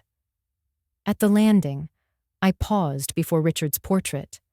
For a long moment, I simply stood there, letting his eyes meet mine. "We made it," I whispered, but not because I fought alone. We made it because this place still holds love. Then I walked outside to the garden Richard and I had planted years ago, now overgrown with rosemary and lavender. I knelt in the soil and pressed my hands into the earth. It was not gold hidden beneath these grounds that saved us. It was memory, labor, and love. I pulled weeds slowly, as if each root I removed was another knot of fear loosening in me. When the sun crept over the horizon, I planted new herbs, thyme, basil, mint, symbols of beginning again. By mid-morning, children arrived for the first of the classes I had promised to start. We spread out seeds on the soil, tiny fingers pressing them down with care. I told them, "This land is more than stone and walls. It gives back if you tend it."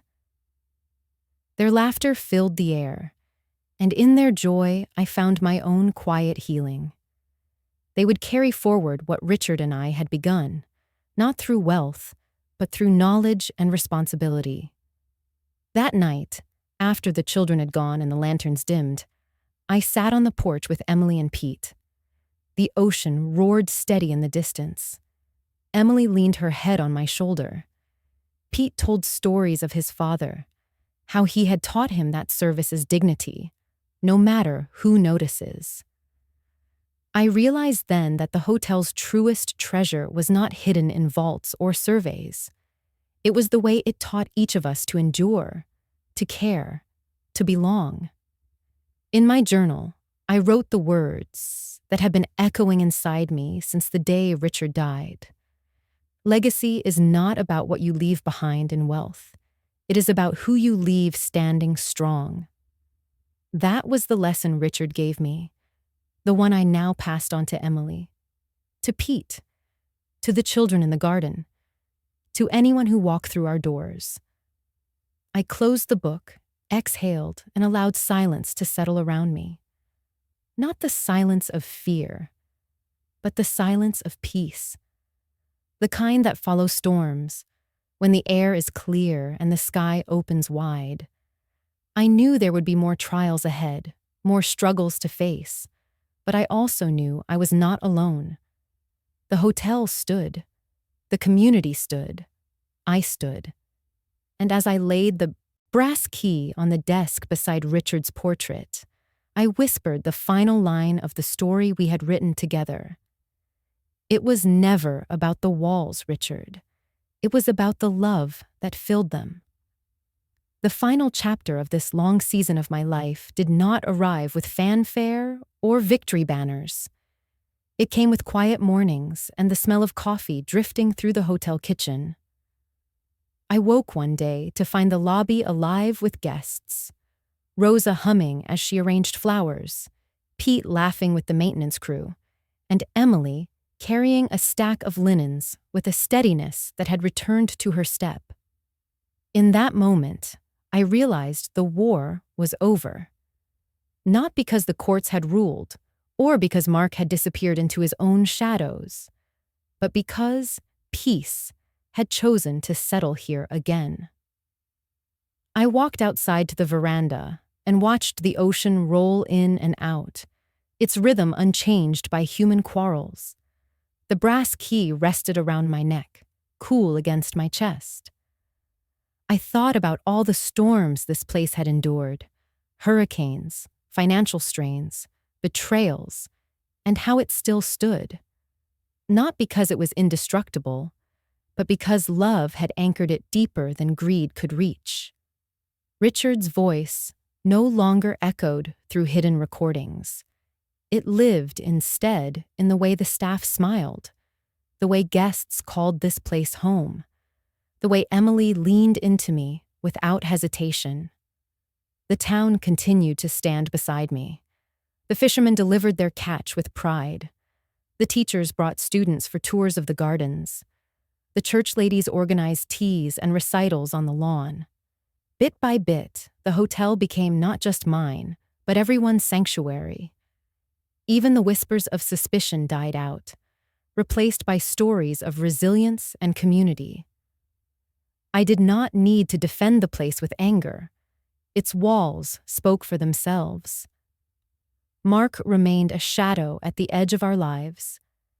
There were still lawyers sending letters, still rumors that he planned another claim, but they no longer rattled me. His absence at the community gathering had told me everything. He had lost not only the fight, but the faith of the very people he thought he could manipulate.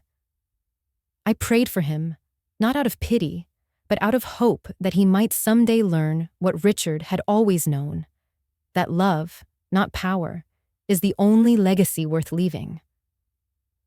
Emily and I rebuilt our bond slowly, like stitching a torn fabric. There were awkward pauses, moments when her eyes filled with doubt, but she always returned to me, seeking truth instead of silence. One evening, she asked if I could tell her more about her father's hidden brother, Samuel. We sat together in the office, unfolding Richard's letters. She listened with reverence, and when we finished, she said softly, "So even broken families can find a way back." I nodded. Yes, sweetheart. Sometimes reconciliation hides in the quietest places. That truth gave her peace, and in giving it to her, I felt peace too. As weeks passed, I found myself planting more in the gardens, herbs, flowers, vegetables. Children came on Saturdays to learn about the soil. We taught them that roots matter, that tending what is beneath the surface gives life above it. Parents lingered on the porch, watching, talking, finding rest in a world that rarely slowed down. I realized then that the hotel had shifted from being a refuge for travelers to becoming a beacon for the town itself. It was no longer just a business. It was a shared home. One evening, I sat on the porch as the sun melted into the sea. The sky turned gold, and the air smelled of lavender and salt. Emily joined me, her head on my shoulder, and together we watched the lanterns flicker on as guests settled into dinner. She whispered, "Dad would be proud." I closed my eyes and felt the truth of it. He would be proud, not because I won, but because I endured with dignity. Later that night, I opened my journal one final time for this chapter. I wrote slowly, letting each word carry the weight of memory. Justice was not loud, it was patient. Healing was not quick, it was steady. Legacy was not about money, it was about love. And as long as I could breathe, I would carry those truths like light in my hands. I set down my pen, closed the journal, and placed it beside Richard's portrait. Then I laid the brass key on top, not as a burden, but as a symbol. It was no longer just mine to hold. It belonged to all who had fought, prayed, and stood with me. I whispered into the stillness, "We're home, Richard, truly home." The waves outside answered with their endless rhythm, reminding me that life moves on, and so do we. My story was not finished, but this chapter was closed. What remained was not loss, not betrayal, not even victory. It was love, stitched quietly into every wall, every garden bed, every hand that had held mine along the way.